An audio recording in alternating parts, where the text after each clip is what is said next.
کہنے لگا کہ احمد کا وہ ستارہ آج شب میں طلوع ہو گیا جس کی ساعت میں آپ پیدا ہونے والے تھے۔ یعنی جس ساعت میں آپ کا پیدا ہونا تھا اسی طرح طلوع ہو گیا، یعنی حضور اکرم صلی اللہ علیہ وسلم کی دنیا میں پیدائش ہو گئی۔ جی سیرت ابن ہشام میں یہ بھی ہے کہ محمد بن اسحاق صاحب السیر کہتے ہیں کہ میں نے محمد ابن اسحاق ایک بہت بڑے تاریخی مسلمان ہے، ابن اسحاق، محمد اسحاق اس کا نام ہے، وہ کیا کہتے ہیں؟ جی میں نے سعید بن عبد الرحمن بن حسان بن ثابت سے پوچھا کہ جب حضور صلی اللہ علیہ وسلم مدینہ طیبہ تشریف لائے تو حسان بن ثابت کی عمر کیا تھی؟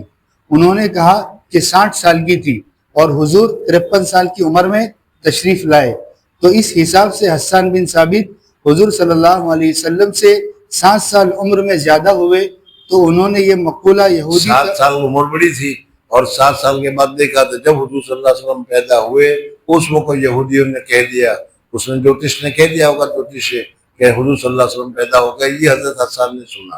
جی انہوں نے یہ مقولہ یہودی کا 7 سال کی عمر میں سنا۔ 7ویں روایت حضرت عائشہ رضی اللہ تعالی عنہا سے مروی ہے کہ ایک یہودی مکہ میں آ رہا تھا، سو جس شب میں حضور صلی اللہ علیہ وسلم پیدا ہوئے اس نے کہا، ایک گروہ قریش، کیا تم میں آج کی شب کوئی بچہ پیدا ہوا ہے؟ بہت ہی عجیب واقعہ، یہ تو حضور صلی اللہ علیہ وسلم کے واقعات ہیں اور بالکل صحیح واقعات ہیں، لیکن آج بھی اس قسم کے واقعات ہیں، لیکن کیا کریں ہم لوگوں کو تو اس قسم کے واقعات کو نہ سننے کا موقع ہے، نہ سمجھنے کا موقع ہے، نہ پڑھنے کا موقع ہے۔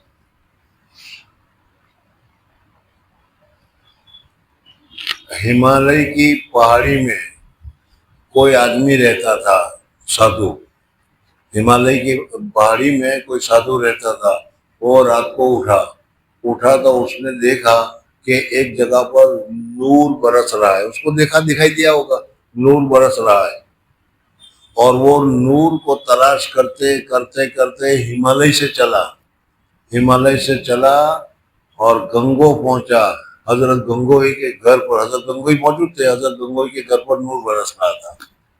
آج بھی دکھائی دیتا ہے، دیکھنے والا چاہیے، سمجھ میں آئے نہیں؟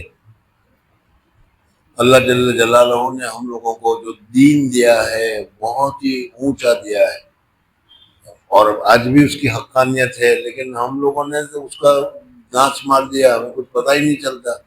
تو اب جب حضور صلی اللہ علیہ وسلم کا وجود ہوگا اور حضور صلی اللہ علیہ وسلم پیدا ہوں گے اور اس قسم کے واقعات ہوں گے تو صحیح ہوں گے کہ نہیں؟ جی ایک گروہ قریش، کیا تم میں آج کی شب کوئی بچہ پیدا ہوا ہے؟ یہ بھی دوسرا ہے سر، کہہ رہے قریش میں بچہ پیدا ہوا، تو جو عرب حضرات تھے دوسرے، جن میں یہودی بھی بہت سارے رہتے تھے، غیر مسلم عرب بھی تھے، انہوں نے کسی نے کہا کہ بھائی آج تمہارے یہاں کچھ کوئی بچہ پیدا ہوا ہے؟ کہا کہ ہاں۔ کہا کیوں؟ کہا کہ یہ بچہ اس امت کا نبی آخر زمان ہے۔ جی انہوں نے کہا کہ ہم کو معلوم نہیں۔ کہنے لگا کہ دیکھو، کیونکہ آج کی شب اس امت کا نبی پیدا ہوا ہے۔ اس نے کہہ دیا کہ بھائی میں اپنے تحقیق سے، میں اپنے اس علم سے کہہ رہا ہوں، تلاش کرو، دیکھو آج مکہ مکرمہ میں کہیں نہ کہیں کوئی بچہ پیدا ہوا ہوگا۔ اب ظاہر بات ہے کہ اس زمانے میں اگر کوئی بچہ، آج بھی اگر کسی برادری میں کوئی بچہ اگر پیدا ہو جائے، کون اس کو جانتا ہے کیا ہوگا؟ کچھ بھی نہیں ہوگا، اس لیے کبھی تو اس کی کوئی حیثیت ہی نہیں ہے، عام متن بچے کی طرح ہوگا۔ تو حضور صلی اللہ علیہ وسلم بھی اسی طریقے سے قریش میں عام متن بچے کی طرح پیدا ہوئے، کسی کو پتہ بھی نہیں چلا، اور پھر حضور صلی اللہ علیہ وسلم تو یتیم پیدا ہوئے، یتیم کا تو ویسے بھی کوئی حصہ نہیں ہوتا، سمجھ میں آئے نہیں؟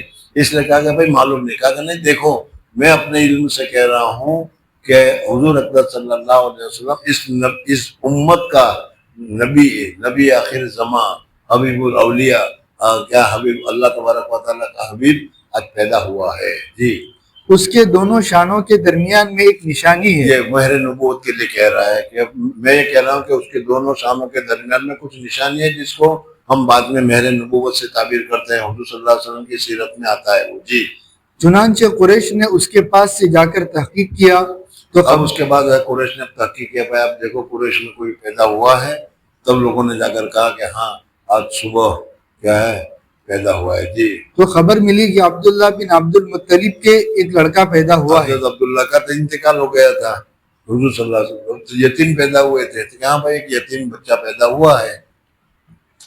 حضور صلی اللہ علیہ وسلم کی پیدائش ہوئی تو حضور اقدس صلی اللہ علیہ وسلم کی پیدائش کی وجہ سے ابو لہب، جانتے ہو حضور صلی اللہ علیہ وسلم کا چچا ہے، حضور صلی اللہ علیہ وسلم کا سمدھی ہے، دو بیٹے کی شادی حضور صلی اللہ علیہ وسلم کی بیٹیوں کے ساتھ ہوئی تھی، لیکن حضور صلی اللہ علیہ وسلم کا پکا دشمن، حضور صلی اللہ علیہ وسلم کو ذرا بھی برداشت نہیں کرتا ہوں، اتنا بڑا دشمن کہ قرآن پاک میں تبت یدا ابی لہب اس کے خلاف پوری صورت اللہ نے نازل کی، اس سے اندازہ لگاؤ کہ کتنا دشمن ہوگا وہ، سمجھنا ہے؟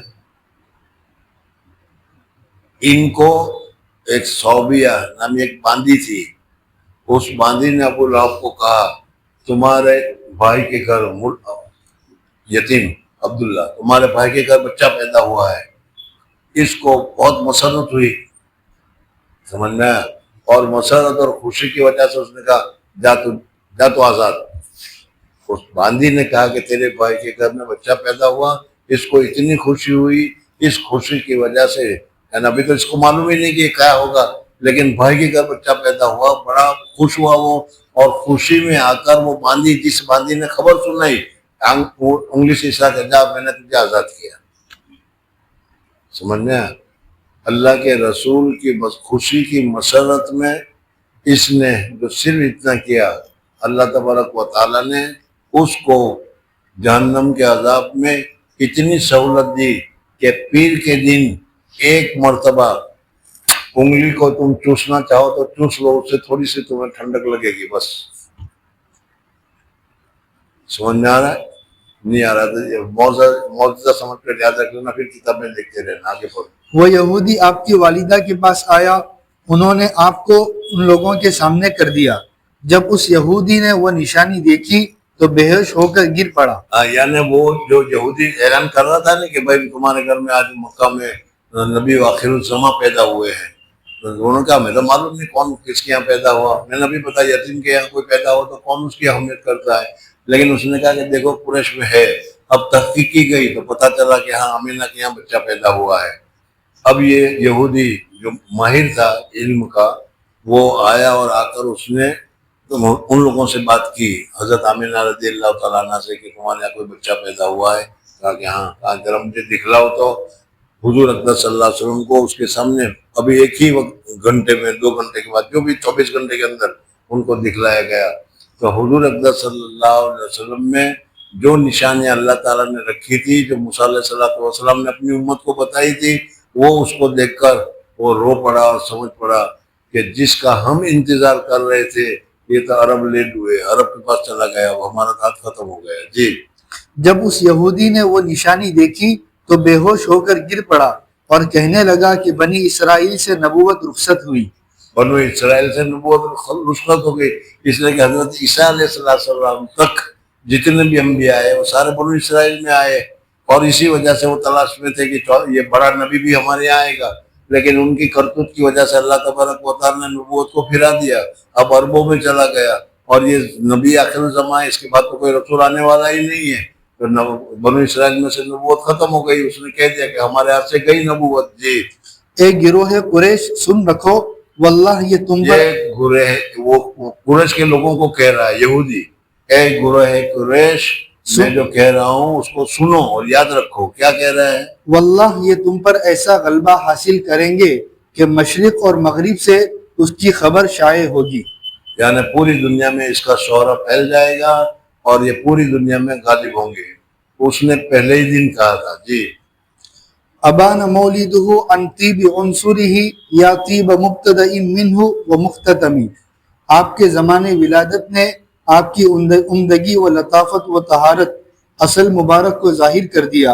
اے قوم، اے خوشبو، تم حاضر ہو، اور آپ کے حسن ابتدا۔ شاعر ایک شعر کہہ رہا ہے، اس شعر کا خلاصہ یہ ہے کہ آپ کی پیدائش کی وجہ سے اللہ جل جلالہ نے دنیا میں مسرت، خوشی، سازمانی، خیر، بھلائی، بہتر اور نورانی، اس لیے کہ ابھی تک تو وہ زمانہ جاہلیت تھا، اندھیری تھی، ظلمت تھی، اب یہ ظلمت وغیرہ ختم ہو گئی۔ جی۔ یومن تفرس فیہ الفرس انہم قد انذروا بحلول البؤس والنقم، آپ کی پیدائش کا روز وہ مبارک دن ہے کہ اہل فارس نے اپنی فراست سے دریافت کر لیا کہ وہ لوگ ڈرائے گئے کہ زمانہ ان کی زوال سلطنت اور پیش آنے مصائب یعنی کا ابھی جو حضور صلی اللہ علیہ وسلم پیدا ہوئے تو ایران کی جو حکومت کی آگ تھی وہ آگ بجھ گئی. رومن امپائر کا جو قلعہ تھا وہ محل تھا, اس محل کے کنگرے ٹوٹ گئے. ان سے وہ لوگ سمجھ گئے کہ اب ہمارے غروب ہونے کا, ہمارے ختم ہونے کا موقع آ گیا. جی. وبات ایوان کسرا وهو منخدع کشمل اصحاب کسرا غیر ملتئم، اور نوشیرواں کا محل بوقت ولادت باسعادت بحالت شکستگی ایسا پاش پاش ہو گیا جیسے لشکر کسرا کو پھر مجتمع ہونا نصیب نہ ہوا. والنار خامدۃ الانفاس من اسف علیہ والنہر ساہی العین من صدم، ایرانین کی جو آگ تھی وہ آگ بھی بجھ گئی. جی. آتش مجوس بسبب افسوس کے سرد ہو گئی، اور نہر فرات ایسی حیراں اور بے خود ہوئی کہ اپنا بہاؤ چھوڑ کر ساوا کے کھالے میں جا پڑی. حضور صلی اللہ علیہ وسلم کی تاریخ میں بعد میں شاعروں نے جو اشعار کہے ہیں وہ اشعار اور اس کے ترجمہ تمہارے سامنے آ رہے ہیں. جی. وسا ساوت انغازت بحیرتها ورد واردها بالغیث حین زمیا، اور اہل ساوا کو اس امر نے غمگین کیا کہ اس کے دریچہ کا پانی خشک ہو گیا اور اس کے دریا کا پانی خشک ہو گیا، اور اس کے گھاٹ پر آنے والا جبکہ تشنا ہوا غمگین ہوا. کأن بالنار ما بالماء من بلل حزنا وبالنار ما بالماء من ضرم، گویا آگ کو وہ کیفیت تری حاصل ہو گئی جو پانی میں ہوتی ہے بسبب رنج کے، اور پانی کو وہ خاصہ اتحاب حاصل ہو گیا جو آگ میں تھا. والجن تہتف والانوار ساطعۃ والحق یظہر من معنی ومن کلم، اور جنات ظہور حضور کی آوازیں کر رہے اور انوار حضرت کے ظاہر و باہر ہو رہے، اور حق ظاہر ہو رہا ہے امور باطنیہ سے اور امور ظاہریہ سے. یعنی حضور صلی اللہ علیہ وسلم کی تشریف آوری سے ہر جگہ اب رونما ہونے لگا، فرق محسوس ہونے لگا. یہ شیطان جو تھے وہ جب چاہتے تھے جس طرح چاہتے تھے سیدھے آسمان پر چلے جایا کرتے تھے، اور آسمان میں فرشتے جو بات چیت کرتے ہیں وہ سارے سن لیتے تھے، اور سن لینے کے بعد اپنے اپنے جو ان کے معتقد یا اپنے آج کل کے اصطلاح میں ان کو موکل جن کے تابع ہوتے تھے، سمجھ میں نا، وہ اپنے موکل کو بتا دیا کرتے تھے کہ اوپر یہ بات ہو رہی ہے، اور موکل پھر وہ خوشخبری سنایا کرتے تھے. لیکن اب حضور صلی اللہ علیہ وسلم کی تشریف آوری کے بعد اللہ تعالیٰ نے سب بند کر دیا. جی. عمو وسمو فاعلان البشائر لم تسمع وبارق الانذار لم تشمی، منکرین اندھے ہو گئے اور بہرے ہو گئے، سو اظہار بشارت نہ سنا گیا اور برق تخویف نہ دیکھی گئی. یعنی وہ سب اندھے ہو گئے حضور صلی اللہ علیہ وسلم کی تشریف آوری سے. جو دشمنان حضور تھے ان کو خوشی نہیں ہوئی، ان کو ناراضگی ہوئی، ان کو اچھا یا کچھ دکھائی نہیں دیتا. وہ حضور صلی اللہ علیہ وسلم کی برکات کو دیکھ نہیں سکتے، بلکہ حضور صلی اللہ علیہ وسلم کی برکات سے وہ اندھے ہو گئے. جی. من بعد ما اخبر الاقوام کاہنهم بان دینهم المعوج لم یقم، اس امر کے بعد ہوا کہ ان کے کاہن نے تمام اقوام کو یہ خبر دے دی تھی کہ ان کا ناراست و کج دین آئندہ قائم نہیں رہے گا. یعنی جو ان کے موکلین تھے ان سارے موکلین نے بتا دیا تھا کہ اب تمہارا اثر ختم ہو جائے گا، کفر شرک ختم ہو جائے گا، تمہاری بادشاہت ختم ہو جائے گی، تمہاری حکومت ختم ہو جائے گی، اور حضور صلی اللہ علیہ وسلم کا اثر پوری دنیا میں پھیل جائے گا. جی. وبعد ما آینوا من الافق من شہب منقضۃ وفد ما فی الارض من صنم، بعد دیکھنے شعلہائے آتش کے اطراف آسمان میں جو جنات پر مارے جاتے تھے. جناتوں کے اوپر پہلے تو وہ آسمان پر چلے جایا کرتے تھے، کوئی پابندی نہیں تھی، پھر پابندی لگا دی کہ اب آ نہیں سکتے. لیکن جو شیطان ہوتے ہیں وہ شیطانی کرنے سے تو بھولتے نہیں. مدرسہ والے بہت سارے اصول اور قوانین بناتے ہیں، لیکن ہے نہیں. تو اسی طریقے سے شیاطین قسم کے ہوتے ہیں، وہ آسمان پر گھس جاتے تھے. تو اللہ تبارک و تعالیٰ نے ان کے لیے جہنم کے انگارے رکھے تھے. فرشتوں کو کہا کہ جہاں بھی پھر شیطان نظر آئے، جنات نظر آئے، مارو اس کو. وہ وہاں سے مارتے تھے. یہ جو ستارے ٹوٹتے ہوئے نظر آتے ہیں وہ یہ ہے جو شیطانوں کو مارے جاتے ہیں. جی. مثل اوندے منہ کے زمین پر گرنے کے. یا ربی صلی وسلم دائما ابدا علی حبیبک خیر الخلق کلہم. پھر کون سی فصل ہے؟ ساتویں فصل. بولو. 7ویں فصل یوم ماہ سن وقت مکان ولادت شریفہ میں. اب حضور اکرم صلی اللہ علیہ وسلم کے اب تک ولادت سے پہلے کے سارے واقعات تمہارے سامنے آ گئے، حتیٰ کہ والدہ کے پیٹ میں پہنچے تو کیا ہوا، والدہ کے پیٹ میں 9 مہینے میں کیا ہوا، پھر والدہ کے پیٹ میں 9 مہینے کے بعد پیدا ہوئے تو کیا ہوا. سمجھ میں آئے نہیں؟ ابھی حضور صلی اللہ علیہ وسلم کے پیدائش گویا کہ ہو گئی. اب آئندہ سنیچر کے دن انشاءاللہ، سنیچر کے دن حضور صلی اللہ علیہ وسلم کون سے دن پیدا ہوئے، کس مہینے میں پیدا ہوئے. ظاہر بات ہے کہ بڑے سے بڑا آدمی کیوں نہ ہو، سمجھ میں آیا؟ پیدا ہوتے وقت تو اس کی کوئی حیثیت ہوتی نہیں، اس وجہ سے اس کی پیدائش تاریخ وغیرہ کوئی حفظ نہیں رکھتا، بعد میں سب تحقیقات وغیرہ ہوتی ہے. اب یہاں حضور اکرم صلی اللہ علیہ وسلم کی پیدائش وغیرہ کی ساری تفصیل تمہارے سامنے سنیچر کو آئے گی انشاءاللہ. اللہ جل جلالہ ومن والہ ہم کو حضور اکرم صلی اللہ علیہ وسلم کی صحیح قدر کرنے کی توفیق عطا فرمائے. بزرگوں اور دوستوں، واقعی میں آگے بھی دیکھو گے تو خود بھی پتہ چلے گا کہ حضور اکرم صلی اللہ علیہ وسلم کا جو مقام ہے، حضور صلی اللہ علیہ وسلم کی جو درجہ ہے، حضور اکرم صلی اللہ علیہ وسلم کی جو قدر کرنی چاہیے، حضور اکرم صلی اللہ علیہ وسلم کا جو احترام کرنا چاہیے، حضور اکرم صلی اللہ علیہ وسلم کو جو ہمیں دل سے محبت کرنی چاہیے. لا یؤمن احدکم، حضرت عمر کا واقعہ میں نے بتایا تھا. تو یہ سارے واقعات ہمیں بتاتے ہیں کہ واقعی ہم بہت ہی پچھڑے ہوئے ہیں. اس وجہ سے زیادہ حضور اکرم صلی اللہ علیہ وسلم کی سنتوں کو تلاش کر کے اس پر عمل کرنا شروع کرو. مسجد میں داخل ہونے کا سنت طریقہ کیا ہے، جوتا پہننے کا سنت طریقہ کیا ہے، غسل کرنے کا سنت طریقہ کیا ہے. آسان سی چیزیں ہیں، لیکن ہم اس پر بھی عمل نہیں کرتے. سمجھ میں آہستہ عمل کرنا شروع کر دو، انشاءاللہ اللہ جل جلالہ برکت عطا فرمائے گا اور حضور صلی اللہ علیہ وسلم کی سنتوں کا ہمیں عاشق بنا دے گا اور حضور صلی اللہ علیہ وسلم کے سچے بندوں میں ہمیں شامل فرمائے گا. سبحان اللہ، سبحان اللہ و بحمدہ، سبحانک اللہم و بحمدک، نشہد ان لا الہ الا انت نستغفرک و نتوب الیک. مغرب کا وقت ہے، تو گھر پہنچو.